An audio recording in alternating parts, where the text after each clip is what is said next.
seandainya Allah memberikan sebuah perumpamaan, seandainya Al-Quran ini diturunkan di atas puncak gunung, la ra'aitahu khasyian mutasaddian min khasyatillah, maka engkau pasti akan lihat gunung itu akan hancur luluh karena diturunkan Al-Quran di atas puncaknya. Kenapa gunung itu hancur luluh?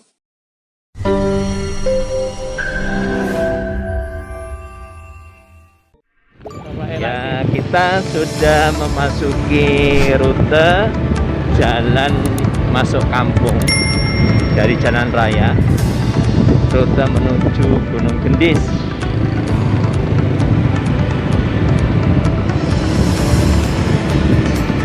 Nah, masih terus menyusuri jalan di dalam perkampungan ini hingga sampai ke tempat parkiran wisata Gunung Gendis. Dari jalan yang perkampungan tadi terus ada pelang Gunung Gendis, kita masuk ke kanan menuju Gunung Gendis. Jalan mustaqim menuju surga itu ada lagi. Ada lagi.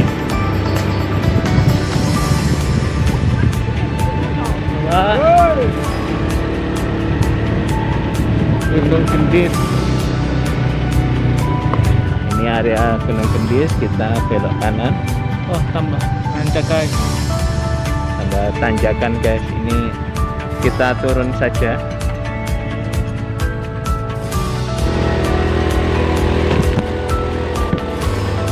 Guys, kita sudah nyampe di Gapuro wisata Gunung Gendis. Selamat datang. Panas kan bentar ini. Kosong.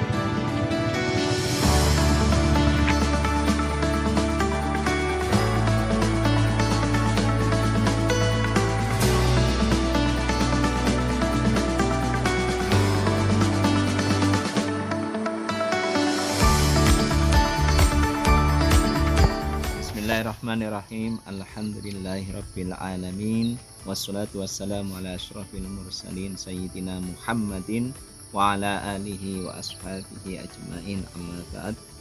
Allahumma ighfir lana wa liwalidayna warhamhuma kama rabbayana shighara. Na'udzu bikalimatillahi tammati min syarri ma khalaq. Na'udzu bikalimatillahi tammati min syarri ma khalaq. Bismillahilladzi la yadurru ma'asmihi syai'un fil ardi wala fis sama' wa huwas sami'ul alim. Allahumma inni a'udzubika an adilla wa dhalla wa zilla wa zalla wa atlima wa tlama wa jahala yujhala alayya. Rabbana atina fid dunya hasanah wa fil akhirati hasanatan wa qina adzabannar. Subhana rabbika rabbil izzati amma yasifun wa salamun alal mursalin walhamdulillahi rabbil alamin.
Alhamdulillah. Sudah sampai Kita puncak sudah berada di area Gunung Gendis ya. Gunung-Gunung Gendis. Itu puncaknya sana itu.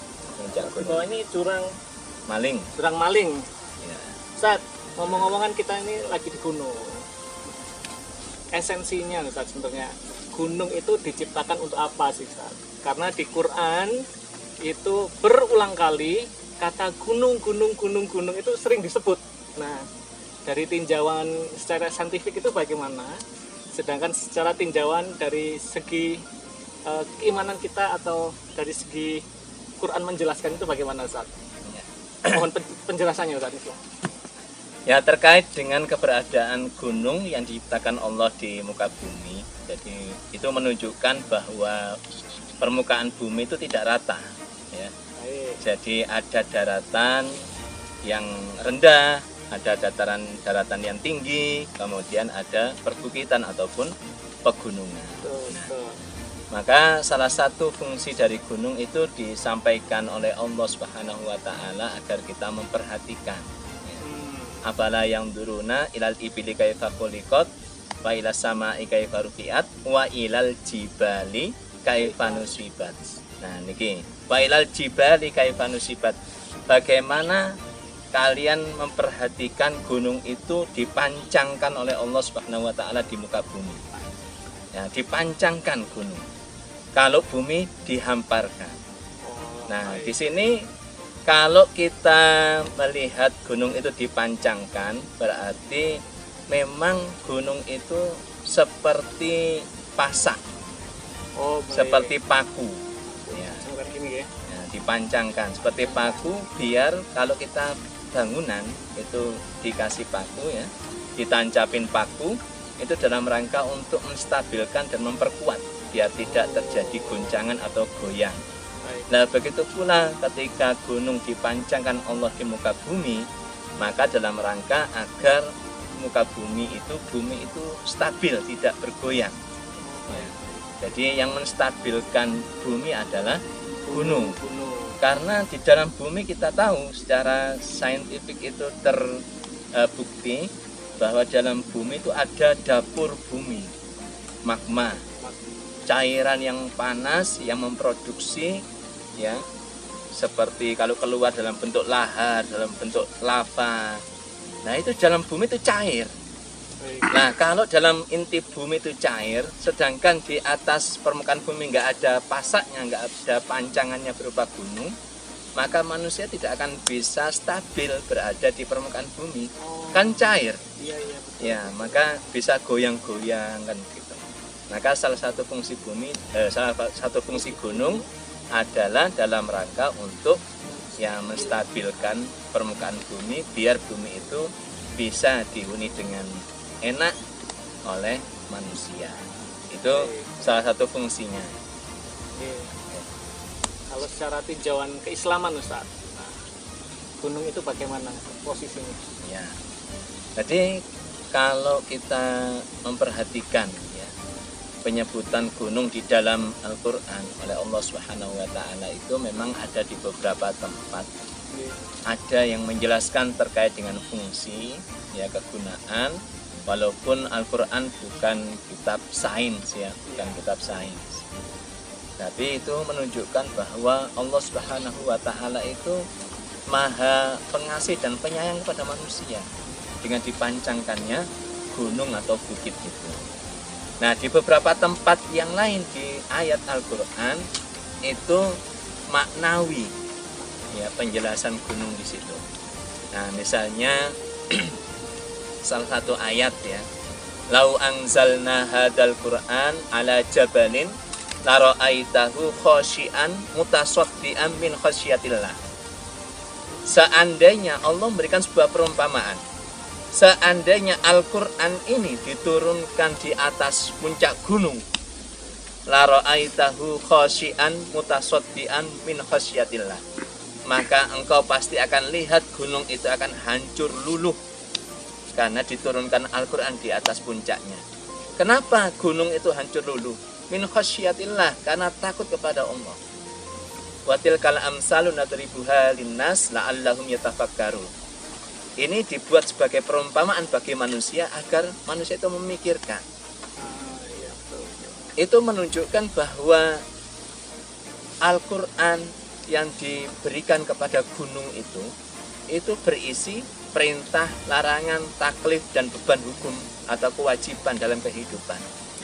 Dan ini menunjukkan gunung yang perkasa, yang tinggi seperti itu saja, itu ketika diberikan taklif hukum, itu mereka akan takut kepada Allah Subhanahu wa Ta'ala. Tapi manusia kita lihat ketika diberikan taklif hukum, banyak yang kemudian menjadi orang-orang yang fasik, menjadi orang-orang yang zalim dan menentang. Nah, makanya Allah juga menceritakan, ya, inna aradnal amanata 'alas samawati wal ardi wal jibala fa'abaina ayyahmilnaha wa asfaqna minha wa hamalahal insan. Sesungguhnya kami itu menawarkan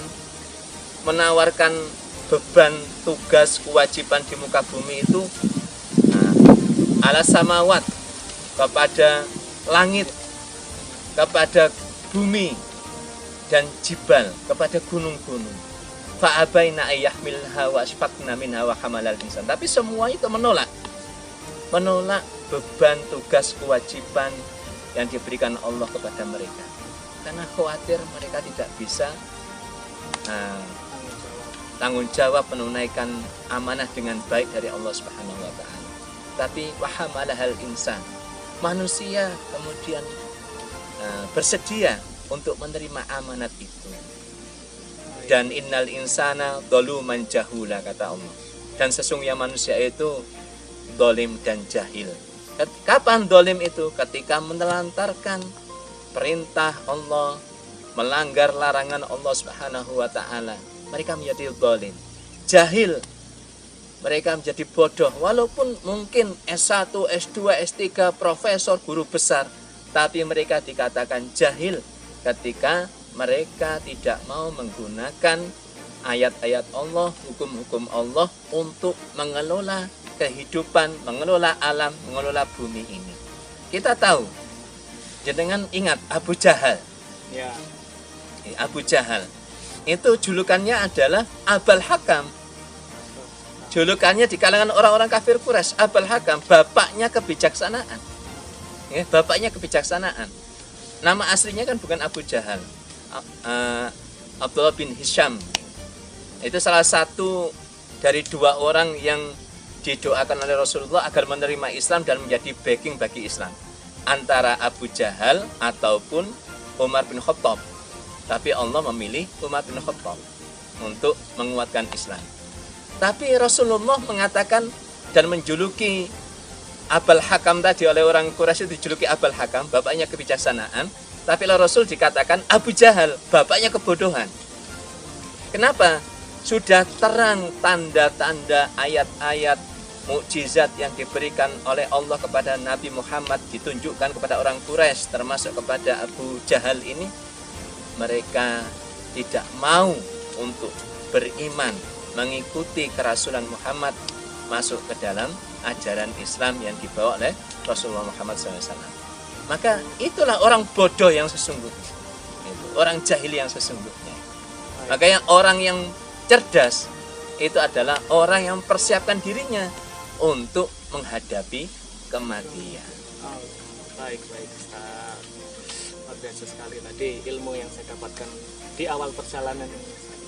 Baik Ustaz, perjalanan masih ada lagi. Ya, kita lanjutkan ke sana. Kita lanjut lagi. Oke. Nanti kita Ke puncak Gunung Kendis. betul.